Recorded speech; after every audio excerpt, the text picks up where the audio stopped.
Good morning, Carrie. I figured I would take a few minutes this morning to make a video for you so that I can make it available on the app. I hope you're doing well. Happy Christmas.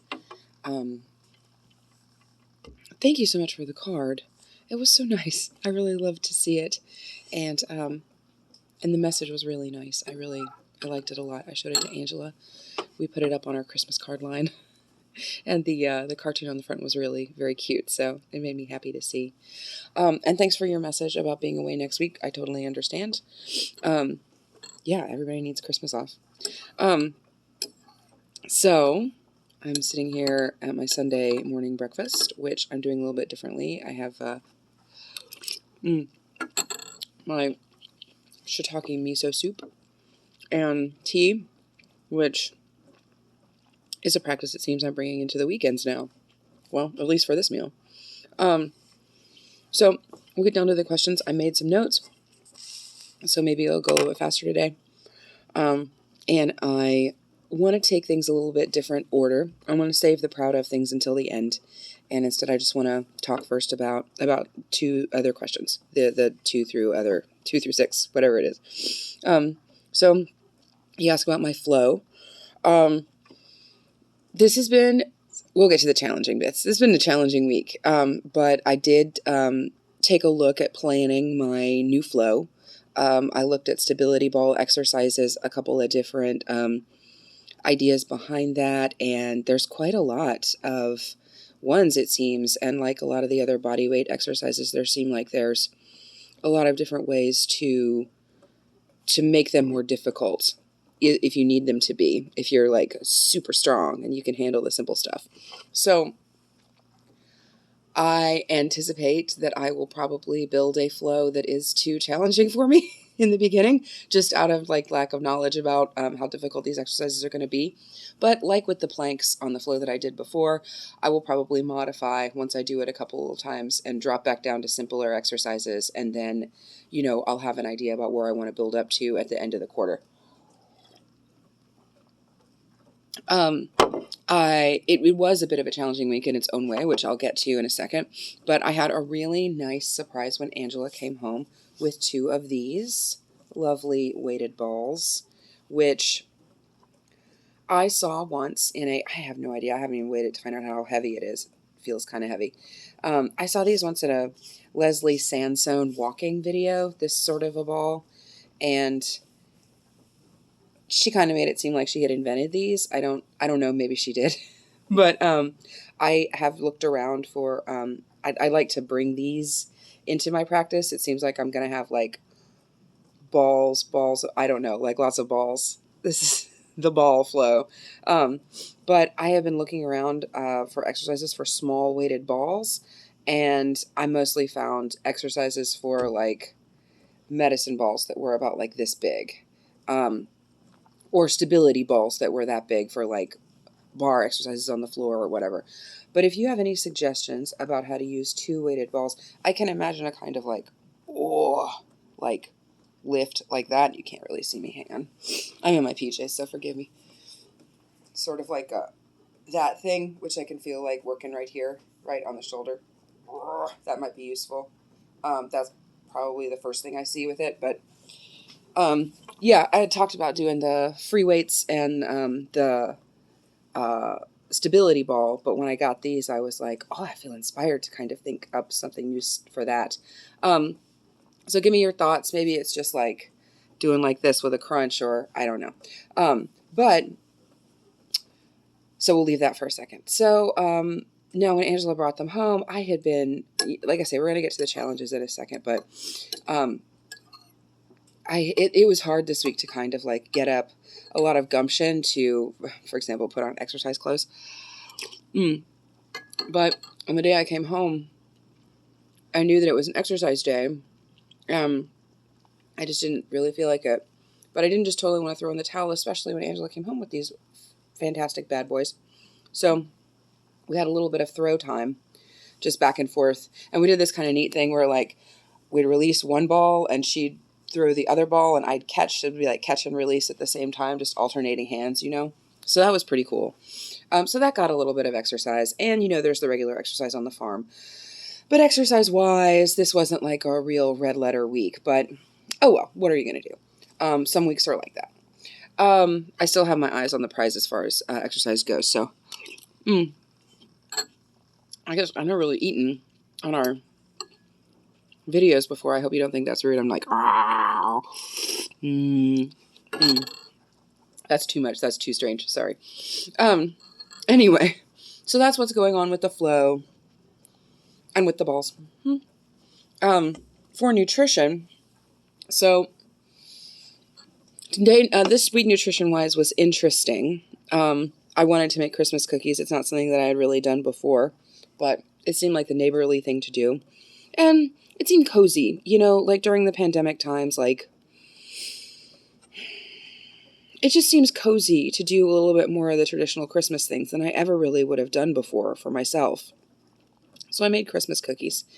And I gave, a great many of them away, and then succeeded in the beginning of the week to fall into kind of a Christmas cookie K-hole, which was an interesting experience. But like I say, when it comes down to the challenges that I'll get into in a second, I think it was different this week because, yes, it did prompt, I think it was different this week than this sort of thing might have been for me in the past. So I tried to view what was going on with me with an attitude of compassion and detachment. Sure, there were definitely times when I was like, okay, that's enough Christmas cookies. But there were totally times when I was like, okay, more Christmas cookies. And instead of like getting angry, I tried not to waste time getting angry at myself for having had Christmas cookies. Instead, I tried to have compassion toward myself and kind of an air of detachment to ask myself a question of, how does eating these Christmas cookies affect my other food choices? And are they having like a reverberating impact on the other things that I'm doing? And the answer is yes, they were, and the impact was not good. And so I'm taking that lesson, like that it doesn't take a lot to throw off your equilibrium. If you're like, here's a gigantic dose of sugar, then it could, I don't know. I mean, people certainly have different ideas about sugar, but I'm not a scientist. But I just noticed that it just threw off my balance. It threw off my equilibrium. It made me feel like making healthy choices after giving in to eating sugar cookies was harder. Am I saying that I'm never going to eat sugar cookies or Christmas cookies again? Hell no. That's not what I'm saying. But what I'm saying is, like, doing that, it gave me a second to be like, oh, okay, maybe some of the decisions that I make have ripples into other decisions, and they're fine, but they might make making healthy decisions on the whole, following them, more challenging. So it's probably important to not take those decisions lightly, and then also to understand that there's going to be a fallout from it. So don't get angry at myself and beat myself up if eating a whole bunch of sugar cookies also means that I later on want to drink a whole bunch of vodka and eat McDonald's. Just, it's going to happen, and, be aware of that, and maybe then it would be fuel to be more moderate in the amount of Christmas cookies you eat on the front end, for example. So probably my biggest challenges this week, moving on to challenges, were just being nervous about Christmas, and feeling a lot of emotions because, a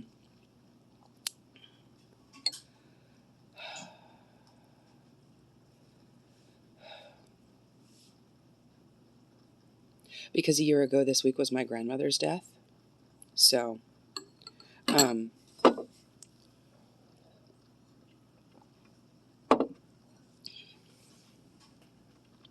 it's interesting that even in this year of COVID, I can still say that I have not my life hasn't been marked by a lot of mourning.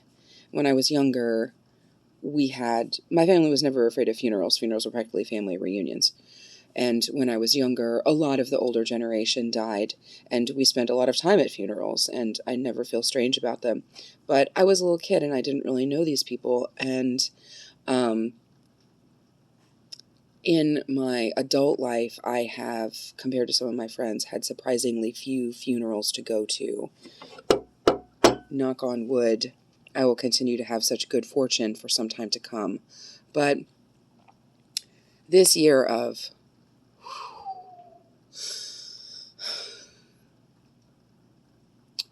mourning her, it's surprising how close the hurt still is. So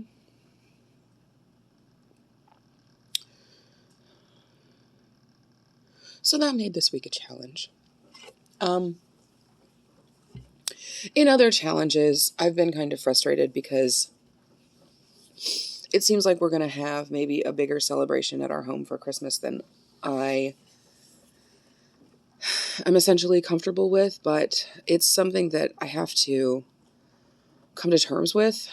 But I was thinking about it in terms of just in general, like, it probably won't be a surprise to you if I say that I like to be in control a lot. And this whole pandemic year has definitely been just a larger test of the fact that the universe doesn't really let us be in control, I guess. And the pandemic has kind of brought that home. So I'm trying to lean into that and concentrate on, like, living a good life. One that I can be satisfied in. I'm less concerned with, I don't know, fighting the inevitable. I don't know. It's sort of shorthand for everything that's going on in my mind. It's really like a fruitful mental time for me. Probably because so much shiitake mushrooms. So,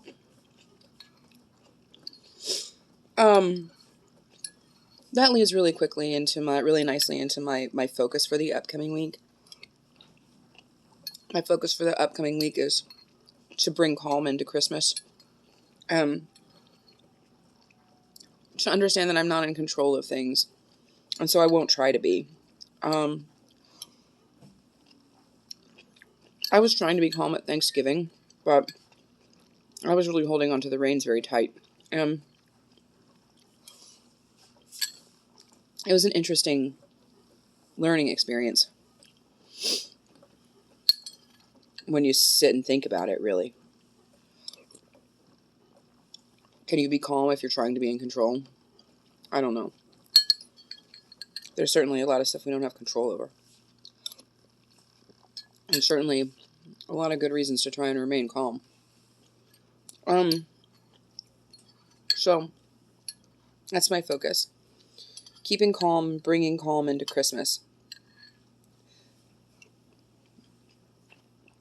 So, now, to the things that I'm proud of. So I talked about wanting to make Christmas cookies. And I was getting together my grocery list for all the Christmas cookies. I decided which ones I wanted to make. I looked at all the recipes. I found the recipes. I listed all the ingredients. I looked at what we had in the cupboard, and I looked at what we needed, and I made all my list. And my list was like 4 different kinds of sugars, 2 different kinds of flour, like salt and extracts and chocolate, like 5 different kinds of chocolatey things, and sprinkles. And especially when I was looking at the list, and then when I was picking up all the things and putting them into my cart, I was like, there is no actual food in here. It was such a departure. And it's not like butter or flour or sugar. They're not foods. They are foods. But there is 0 nutritional value in cookies. And it's a funny thing that, you can get to be like in your middle 40s almost on the other side of middle 40s, and it just like dawns on you. I remember, I think it was Michael Pollan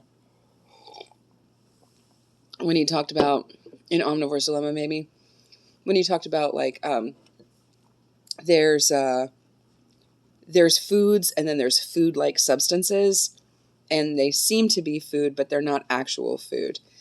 And I was really thinking about that. Like, I always thought of food-like substances as being things like Cheetos or like, I don't know, shit that you buy in a can or in a box. But no, I mean, if you really get down to it, cookies are food-like substances too. You really have to be careful with them. There's a lot of power in a cookie, I think.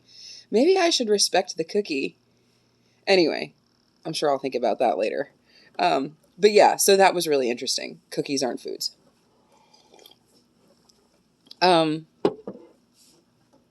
next thing I'll say I'm proud of is, that I've been doing a lot of work with my therapist, and I'll probably sum up some of that work by being like, calming your inner child. I had some interesting times this week, 2 evenings where I was like, you know what, I'm not going to drink anything. I'm just not gonna. And then there's always this like anxiety of like, are you really not gonna? Because part of me really wants to. And it'd be like, no, it's okay, it's okay. You know how I told you that I was noticing that when I extended my diaphragm out, my upper abdomen, that it had this calming impact on me?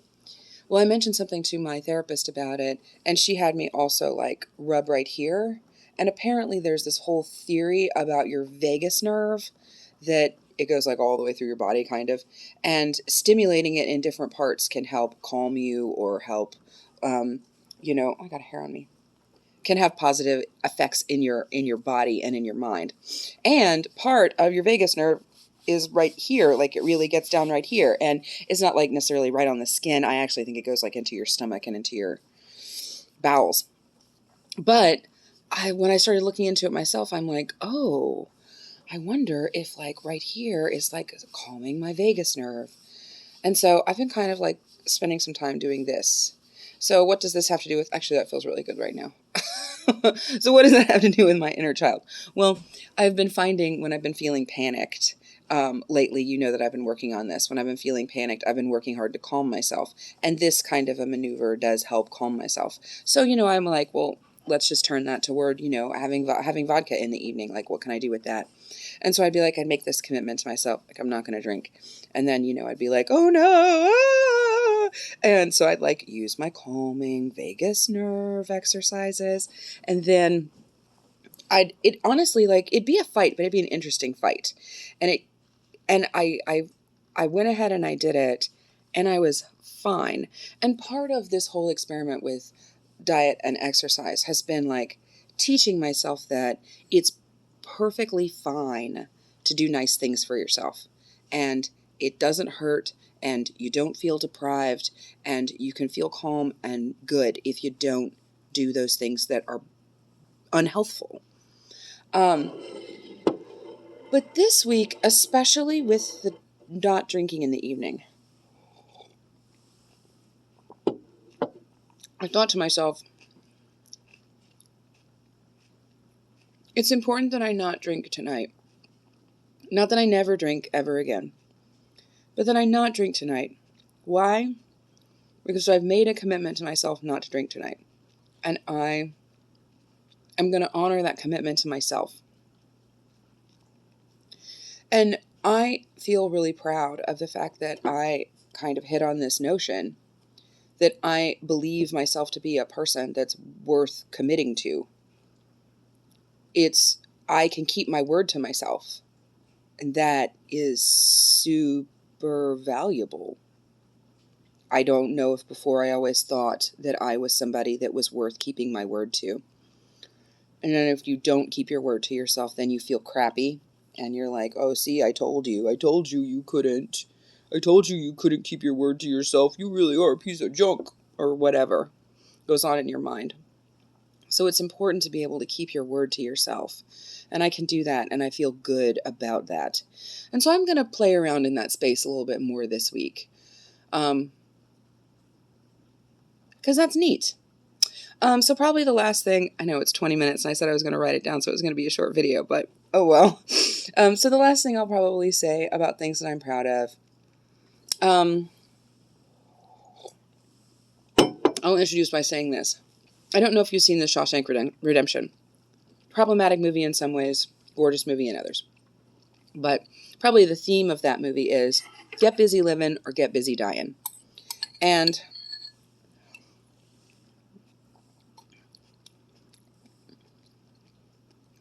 what I'm going to say next didn't start with that, but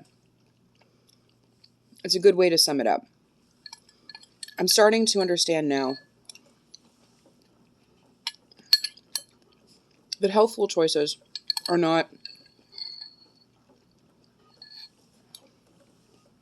a thing you have to make yourself do because you're grown up and you're not a baby anymore.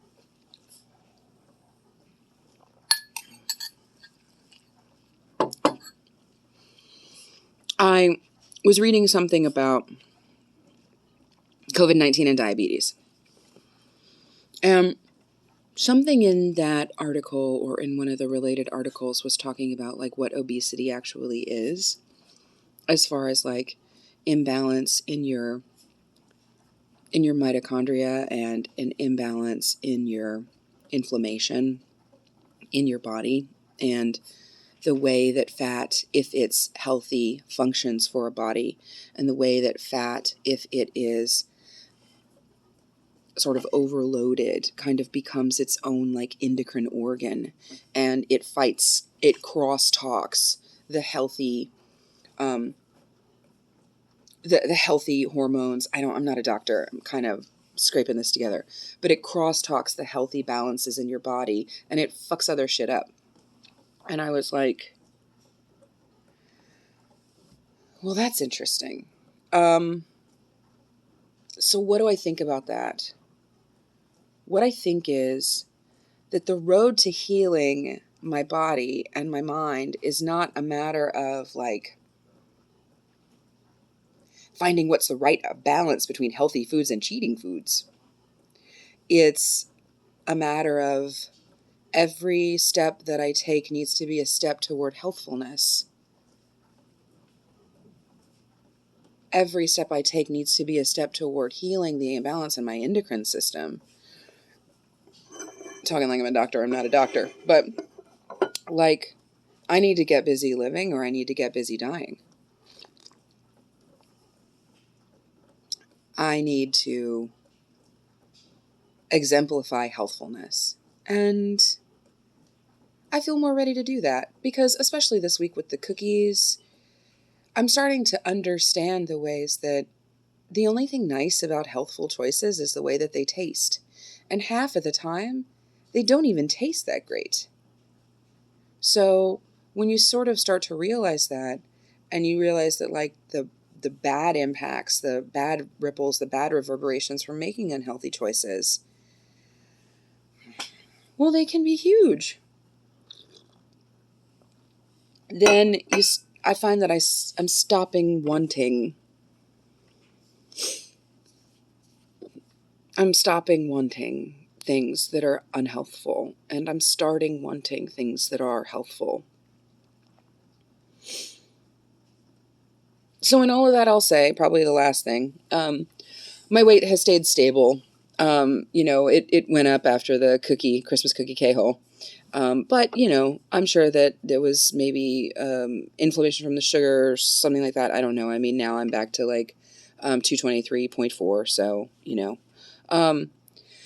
so it's always a process. And I know that, in order to get to a healthy weight, I'd have to lose 100 more pounds. But, it's like I read once in a book that someone mused, where will I find enough leather to cover the world? Why bother when enough leather to cover the bottom of my feet is sufficient to the task? So there you go. I don't have enough leather to cover the whole world, but I have enough to cover the bottom of my feet. And that's how I'm going into the next week. All right. You take care. And I hope you have a fantastic Christmas with your family. And that's it. All right. Bye.